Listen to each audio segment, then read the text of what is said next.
গত 13 June Israel কোনো উস্কানি ছাড়াই ইরানের রাজধানী তেহরানে ব্যাপক বিমান হামলা চালায়।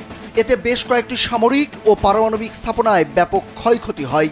ওই দিনের হামলায় লক্ষ্যবস্তু করা হয় ইরানের একাধিক শীর্ষ সামরিক কর্মকর্তা ও পরমাণু বিজ্ঞানীকে।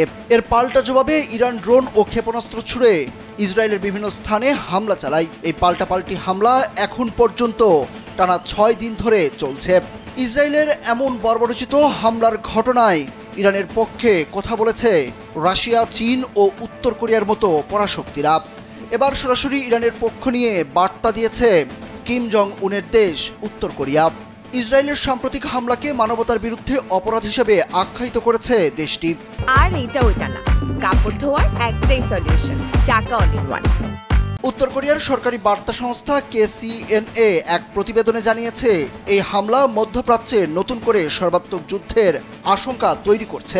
উত্তর কোরিয়ার পররাষ্ট্র মন্ত্রণালয় এক বিবৃতিতে জানিয়েছে, ইসরায়েলের এই ধরনের আচরণ ইরানের সার্বভৌমত্বের গুরুতর লঙ্ঘন এবং মানবতার বিরুদ্ধে অপরাধ। এতে আরও বলা হয়, বিশ্ব যে গুরুতর পরিস্থিতির মধ্য দিয়ে যাচ্ছে তা স্পষ্ট করে মার্কিন যুক্তরাষ্ট্র ও পশ্চিমা শক্তিগুলোর পৃষ্ঠপোষকতায় ইসরায়েল মধ্যপ্রাচ্যের জন্য ক্যান্সারের মতো এক সত্তা এবং বৈশ্বিক শান্তি ও নিরাপত্তার প্রধান হুমকি।